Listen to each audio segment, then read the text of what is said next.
प्रार्थना है, गौ माता पशु नहीं है, गौ माता भगवान की भी भगवान है, भगवान की भी आराध्या है। लेकिन दुर्भाग्य है, हम आप लोग प्रवचन करते हैं और प्रवचन सुनते हैं, बढ़िया ताली बजाते हैं और सुन करके गीत भजन चले जाते हैं अपने अपने घरों को, इस कान से सुने इस कान से निकाल करके चले जाते हैं। एक व्यक्ति भी महाराज गौ माता के प्रति तत्परता पूर्वक गौ रक्षा के लिए, गौ सेवा के लिए खड़ा नहीं होता है। बहुत दिनों से प्रवचन सुन लिए, बहुत दिनों से खूब प्रवचन कर लिए, अब आवश्यकता है संपूर्ण राष्ट्र, संपूर्ण विश्व के सनातनी एकजुट होकर के एक मंच में आकर के गौ माता के लिए आवाज उठाएं। हम लोग गुलामी के समय से हमारे साधु संत महात्मा गौ माता के लिए प्रयास करते रहे हैं। भारत की आजादी के समय श्री कृपात्रे जी महाराज ने गांधी जी से यह वचन लिया था कि आजाद भारत की पहली कलम से गौ हत्या बंद होगी। संयोग से देश आजाद हो गया, आजादी के बाद में देश की हमारे स्वतंत्र सत्ता, स्वतंत्र शासन भी आ गया, लेकिन गौ माता की रक्षा नहीं हुई, गौ हत्या बंद नहीं हुई।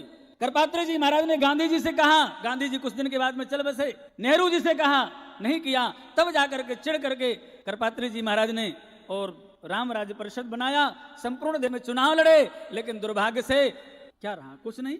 हम लोग कितने वर्षों तक मुगलों के गुलाम रहे, कितने वर्षों तक अंग्रेजों के गुलाम रहे, और अब हम लोग नेताओं की गुलामी कर रहे हैं। पूरा देश नेताओं का गुलाम है। कोई भी व्यक्ति नेताओं के सामने खड़े होकर के आवाज उठाने वाला नहीं है कि गौ माता हमारे भारत की नहीं, संपूर्ण विश्व की माता है। अतः सबसे पहला कार्य गौ माता की रक्षा होना चाहिए, गौवध बंद होना चाहिए।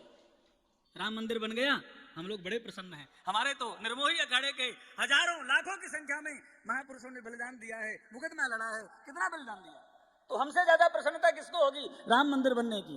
लेकिन विचार करिए, इतने बड़े बड़े महापुरुष यहाँ पर विराजमान हैं, श्री चरणों में बैठ करके दास का भी सौभाग्य जो कुछ बोल रहे हैं, लेकिन विचार करिए राम मंदिर पर भव्य अपने महल पर विराजमान होने के बाद में भी जिस देश में गौ माता धड़ल्ले से कट रही है, जिस देश में गौ माता दर दर की ठोकरें खाते हुए घूम रही है, उस देश में भव्य महल पर बैठ करके भी क्या भगवान श्री राम प्रसन्न होंगे? क्या राम जी संतुष्ट होंगे? राम मंदिर बन गया, बहुत अच्छी बात है, लेकिन मेरी प्रार्थना है श्री राम की भी आराध्या, श्री कृष्ण की भी आराध्या पूज्या गौ माता को सुखी होना चाहिए, गौवध बंद होना चाहिए, गौ रक्षा होनी चाहिए, घर घर में गौ माता पलनी चाहिए। यही आप सबसे प्रार्थना है। पूज्य गुरुजन विराजमान हैं, गुरु चरणों में प्रार्थना करने का दास का अधिकार है। यही प्रार्थना है कि एक बार संपूर्ण भारतवर्ष के सनातन धर्मावलंबी जो आचार्य गण हैं, बड़े बड़े महापुरुष हैं, वो सब एक मंच पर विराजमान होकर के आवश्यकता है एक हुंकार भरने की।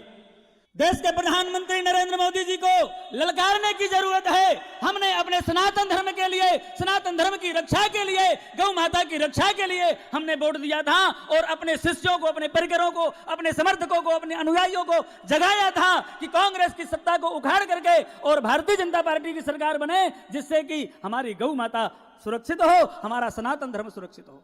क्या बिना गौ माता के हमारा सनातन धर्म सुरक्षित रह सकता है? नहीं रह सकता है। इसलिए समस्त महापुरुषों को आवाज उठाने की जरूरत है, हुंकार भरने की आवश्यकता है। अब आगे और सहन नहीं हो रहा है, हमारी गौ माता का वध बंद होना चाहिए।